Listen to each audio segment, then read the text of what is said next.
shot. Now this is by far the best I've seen Pasadena play all year. And the Mustangs aren't playing poorly. They just are getting outplayed at this point by a real aggressive offense by Pasadena.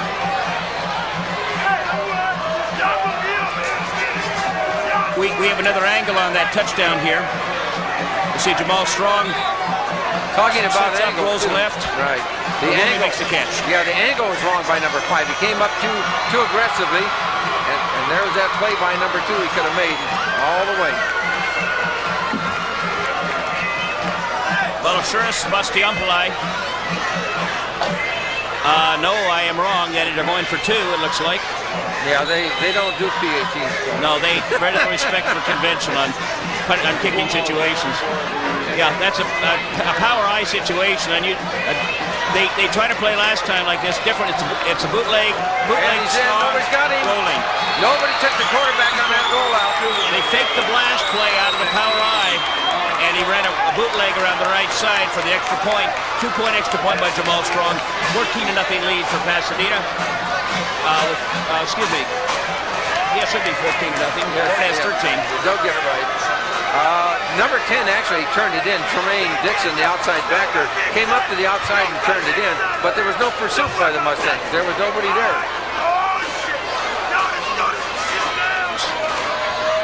Several interesting things about this. The MUIR has one of the advantages of playing in real tough games is that they've been used to adverse situations. And MUIR plays for 4 quarters. Now, we know what Pasadena's problem is. They can only play 2 quarters. You don't know which one? Yeah. And you don't know if Pasadena will come back out here in the second half and play as hard. It's driven Jack Loose crazy this year that his team won't play for 2 quarters, maybe 3. So I'm sure the Mustangs are aware of it. Coach Johnson and Coach Crusher mentioned to me that they told the Mustangs, you got to stay with it for 4 quarters. I'm sure that's been the talk all week. Yeah. So it's not over yet. Bastiampoli about to kick off for Pasadena with a surprising but strong, not a fluke, 14-0 lead. 66-yard pass and run from Jamal Strong to Chidi Awume and a 2-point extra point. We have 5:16 left in the first half from the Rose Bowl, Pasadena versus MUIR. The MUIR stands are really getting into it right now. They're yelling down on the field to have a big plan on the kickoff return. Let's see what happens. They're yelling at Stewart to get one big broken. He's looking. He found a little hole. He found a hole! That's the big play they needed! That's the big play! They will not catch that man. They will not catch him. Oh, I am wrong. I am wrong again. I am wrong again.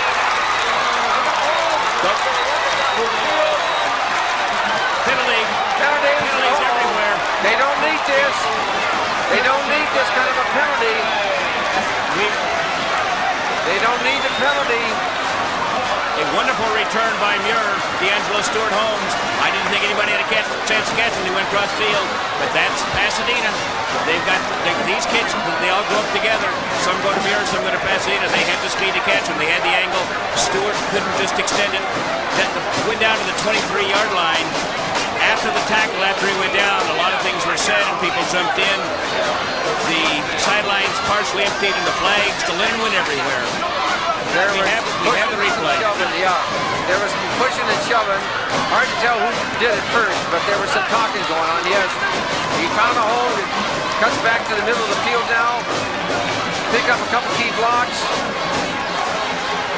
21 cut him off the right angle, threw him down, and there's some words. Okay, Tor Andrews had that great speed for Pasadena. That was hard to say who did the first thing. A couple of Rams, they went down and they just started butting heads. Tor Andrews, 5'10", 161-pound senior. He had the speed to run him down. Yeah, actually, both the players got up and went at each other. It shouldn't be a penalty on either one of them. Unsportsmanlike conduct signaled by referee Bob Hernandez. Both sides. Oh, both sides. Okay. Yeah. Yes, both sides. Because they both got up and went at each other. Sometimes people say, well, why penalize both sides? In this case, you had as good a view as we did up here. That probably was a good call. Yeah, it was. But regardless, great run back to the 25-yard line, trailing 14-0, 5:02 left in the first half.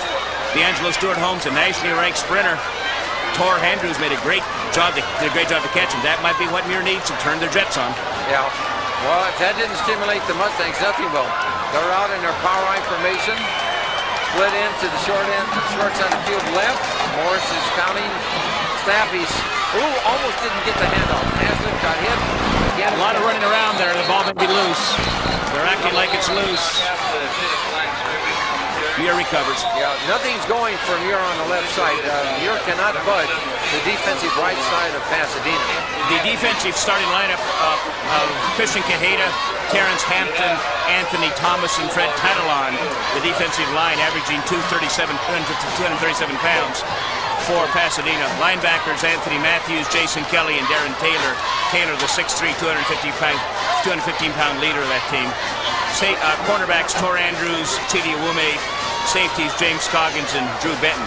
But the line of Christian Quesada, Terrence Hampton, Anthony Thomas, and Fred Tatalon doing a fine job for Pasadena. That's been the turning point so far in this game. Yep. The offensive line for the Mustangs, left tackle 75, Brad Ransom, 6'3", 205, a junior. The left guard is Alex Rivers, 56. He's 6 foot, 230, a junior. You'll see a helmet come flying off here in just a second. Helmet came flying off there.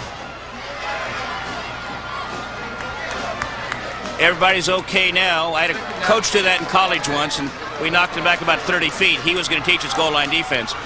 2nd and 10 from Muir. There goes the sweep. Dropped by Haslett. Turn around just in time to recover that. That's their patented student body right. Excuse me, that was not Haslett. My fault. That was number 6 that dropped the ball then. Was that Sultan McCullough? Yeah, Sultan did that. Yeah. Pitch was a little bit behind him. Anthony Thomas went over and laid on top of him to remind him this is a football game and you can't get up. Anthony Thomas for passing on top of the ball. The new center in the game is Johnny Daniels, number 50. The battle of the trenches is being won by the Big Red today, Coach. Yeah, so far they're all playing the Mustangs up front. 3rd and 15. Moore's back to throw. He's got plenty of time. Pumps, looking. There he is, a man open. Great up in the last second. Open up play by number 15. Jamal Rodell, outstanding defensive back. Certainly fine play there. Read the ball was in the air long enough, went over, got a hand up. The throw was a good throw. The throw was high and outside, but he had time to react and get up to get up. Good defensive play. Jermaine Dixon, the tight end, was the one that was open for a minute, and then he had to come wind back, and nothing happened after that. The rest of that offensive line, the right side is a huge side of the Muir line. Greg Davis, 6'3", 280 at right guard. The right tackle is very long, 6'7", 280. 4th and 15 from the 30. Mustangs moving backwards. They're moving back to their school. In the backfield to see. They're having a man right up. Penalty down. Screen pass, which fooled Pasadena not one iota. Plus, tackle made by Darren Taylor, who just read it. When they made the throw, made the tackle. We have a penalty coming up. That was interesting. They ran that formation to get Pasadena spread out so they could throw over the middle. Pasadena did not spread. They didn't cover him. He was wide open. Now, I'm sure that when they get a chance to get back in the offense again, that will go nobody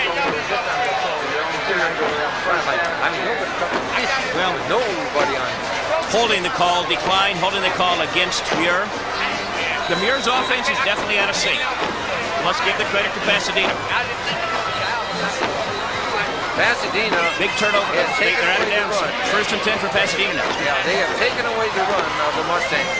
They are forcing the Mustangs to throw, and at this point, they are not able to get their passing game going. Nope. Here comes the blitz by the Mustangs. Good job off tackle. Chidi Awume out to the 40-yard. Good solid tackle. Gain of about 7.5 to 8 yards. John Haslett was on the tackle along with Johnson. Muir brought both backers that time, trying to put pressure up the middle. Pasadena ran off tackle. Awume had less people to get by once he got there. Yeah, the problem with that stunt that time, both the guys, the down lineman and the linebacker, went through the same hole. Yeah. And that's a no-no. And that hole was closed, folks, but that's not where they ran. And so when they went to the same hole, the back just bounced it outside the way he went. 2:40 left in the first half. Pasadena holding on to a 14-0 lead over the Mustangs. Jamal Strong, the quarterback for Pasadena. Awume off the right side. Short gain. Number 15 55, Richard Nelson made the tackle for the Mustangs. Run play, handoff number 8. Nelson, the middle linebacker, is third in team tackling. He has 68 tackles for the year. Interesting situation, though. The leading tackler for the Mustangs, believe it or not, is number 5, the free safety, Jonathan Johnson, number 5, and he's been very quiet this game. He has been very quiet. He made about first 6 plays the game we did a couple weeks ago. Yeah, but he hasn't seen the ball yet. Going rolling right, cut it up inside. He may have the first down. He may not. He threw him back. Depends on the spot. The old John Madden right foot, left foot bit. Never made a whole lot of sense. Yeah, Seymour, number 17, number 55, Richard Nelson, in on the tackle, the linebacker, and strong safety. By the way, an interesting young man, number 5. He does all kinds of things. He's a speech contest winner. This is Jonathan Johnson for the Mustangs. He's a tap dancer. He's won 30 contests in tap dancing. That's great. Yeah, he's been dancing for 11 years. That's great. That's great. Okay, and he's also a California State junior statesman. He's one of the better students at MUIR. He's looking at a Division I scholarship. Play defensive back. They love him at safety. There's a counter. Oh, he got outside. Morris pushed him out of bounds, and Haslett was right behind him to help with that. Right at the 50-yard line, 1:05 left in the first half. Wilma around the left side, gained about 7, maybe 8. Number 1, John Nelson. One other thing about our young man, Johnson, he's also a national youth leader, and he sings in his church choir. What else can he do? I'm glad he had time to get here today. Maybe he drives the bus to the game. Probably holds on extra points. Co-coaches Eric Johnson and Tony Crutchfield from MUIR trying to get the defense up here on a second down, 3 yards to go. Just over a minute left in the first half. Now they're in the 6-2. Reverse coming up. Oh, they almost lost. That was almost a disaster. That was not a pretty play. That was the MUIR man behind it had a reverse set. He was just boxed in. He was ready to make the play. Play went nowhere. Jitty Wumi ended up with the ball. It'll be third down, about 4 yards to go. Number 72, Greg Davis, is having a great game on defense. He's 6'3", 280. He was not listed as a starter on offense, but not on D. But he's going to go both ways and playing very well. MUIR has control of the league. They're 3-0 in the league. Arcadia's 3-1. MUIR beat them a couple weeks ago. Pasadena's down the pack a bit. They can get into the playoffs with a good win. Today, with a win today, they can get in. But they're certainly outplaying MUIR so far. 72 makes the tackle again. Jason Fletcher down to the 41-yard line. 15 seconds left in the first half. Yeah, Greg Davis is having a great game for the Mustangs. The defensive right guard, Greg Davis. I think the Mustangs will call him Savis Davis, right? But he's made some key tackles where not even the backs are getting into the play. The wide receivers for Pasadena are getting downfield. They're tying up the MUIR defensive backs. Very interesting the way this game has started out. The leading tackler on the team, again, like Johnson, is just almost unheard of. I mean, he's not around. And he has had 80 tackles and leading the team this year as the #1 tackler. So that tells you about the downfield.